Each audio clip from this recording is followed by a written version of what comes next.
Indonesia dikenal sebagai negara dengan jumlah muslim terbesar di dunia. Di negara ini, setidaknya ada 5 agama yang diakui.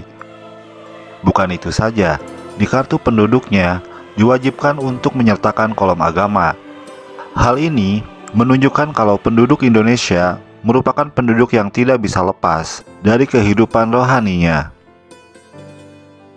Setiap tanggal yang menunjukkan hari raya masing-masing agama tersebut merupakan hari libur nasional. Tidak heran kalau Indonesia memegang teguh akan peranan agama bagi masing-masing pemeluknya. Baru-baru ini, ada statement dari Presiden Indonesia Jokowi yang mengatakan kalau Indonesia dinobatkan sebagai negara paling religius di dunia. Survei tersebut menyebut kalau penduduk Indonesia merupakan pribadi yang taat beragama. Benarkah seperti itu? Pada tahun 2020 lalu, CEO World Magazine dan Global Business Policy Institute melakukan survei. Survei tersebut dilakukan terhadap 148 negara dengan 370.000 masyarakat dunia sebagai partisipannya. Dan hasilnya, negara-negara berikut ini merupakan negara dengan tingkat religius yang paling tinggi. Sebelumnya jangan lupa untuk subscribe dulu channel ini, di like dan di share juga video-video yang ada di arsip biru.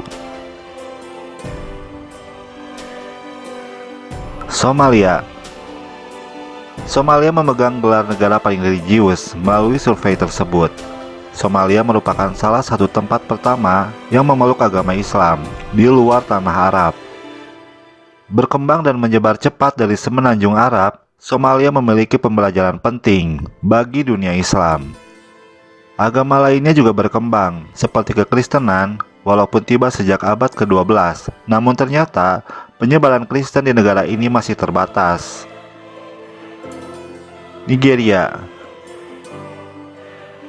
Sebagian penduduk Nigeria adalah pemeluk Islam Sunni. Penyebaran di negara ini dimulai sejak abad ke-15 pada saat Kekaisaran Songhai masuk ke Nigeria. Hingga saat masa modern seperti sekarang ini, Islam menjadi agama yang mayoritas.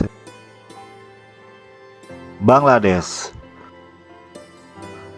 mempunyai sejarah agama yang panjang dan juga beragam. Agama Hindu, Buddha, Islam, dan Kristen masing-masing memiliki jejaknya di negara ini.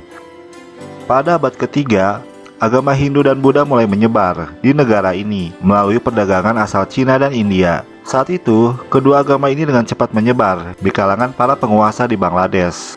Kuil dan biara juga sudah mulai banyak dibangun saat itu. Kemudian pada abad ke-6, Islam mulai diperkenalkan oleh para pedagang Muslim dari Timur Tengah dan bertahap menjadi agama yang dominan di seluruh wilayah Bangladesh. Pada abad ke-16, ketika bangsa Eropa tiba di negara ini, mereka mulai memperkenalkan agama Kristen. Saat ini Bangladesh memiliki masyarakat yang mayoritas beragama Islam, diikuti oleh penganut Hindu, Buddha, dan Kristen.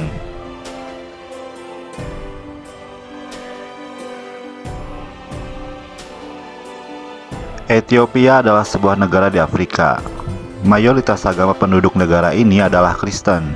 Ajaran Kristen dibawa oleh Kekaisaran Aksum pada abad ke-4, yakni dimulai ketika seorang misionaris Yunani yang bernama Frumentius yang menggantikan posisi Raja Ezana. Dan dari sinilah agama Kristen berkembang pesat hingga saat ini. Frumentius sendiri dihormati sebagai santo di Gereja Ortodoks Ethiopia.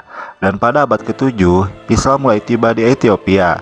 Dan kini, meskipun menjadi minoritas, namun memiliki dampak yang signifikan dalam sejarah Ethiopia. Yaman.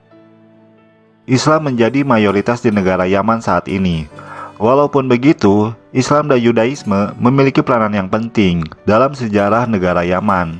Pada abad ke-7 Masehi, Nabi Muhammad mengirim menantunya untuk menjadi gubernur di negara ini. Dan dari situ, Islam mulai menyebar cepat, dan semenanjung Arab dan Yaman menjadi pusat pembelajaran dan juga ilmu pengetahuan. Yudaisme juga memiliki akar yang penting di Yaman, sejak komunitas Yahudi pertama kali tiba pada abad ketiga, dan Kristen kemudian tiba di negara ini pada abad ke-6. Malawi memiliki latar belakang dua agama yang mendominasi, kekristenan dan Islam. Dua agama ini mempunyai peranan yang penting dalam pembangunan negara ini. Kekristenan pertama kali datang ke Malawi melalui misionaris Eropa pada abad ke-19, dan Islam juga memiliki catatan yang lebih panjang pada abad ke-15. Islam masuk melalui jalur perdagangan di pantai Afrika Timur, walaupun kini Islam menjadi minoritas di Malawi. Walaupun begitu, ajaran-ajaran tradisional Malawi masih dapat ditemukan hingga saat ini.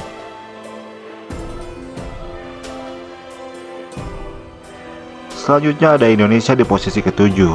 Indonesia memiliki 6 agama yang disahkan oleh pemerintah: Islam, Kristen Protestan, Kristen Katolik, Hindu, Buddha, dan Konghucu.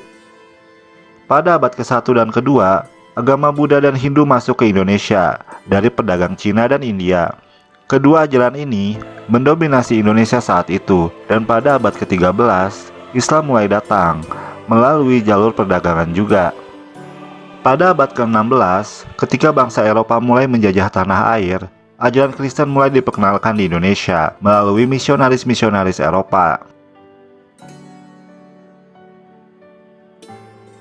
Sri Lanka adalah negara dengan begitu banyak tradisi. Selama berabad-abad, negara ini menjadi tempat bagi 4 agama, yaitu Hindu, Buddha, Islam, dan Kristen.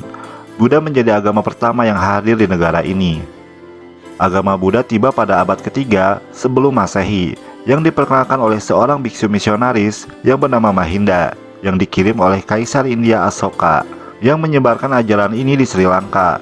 Hindu juga memiliki cerita panjang di Sri Lanka. Negara ini memiliki begitu banyak kuil Hindu dan tempat-tempat suci. Islam mulai masuk pada abad ke-7, dan Kristen tiba di Sri Lanka pada abad ke-16. Mauritania. Negara ini terletak di Afrika Utara. Mayoritas penduduknya beragama Islam. Walaupun dominasi agama Islam, namun secara bahasa, Mauritania sangat beragam.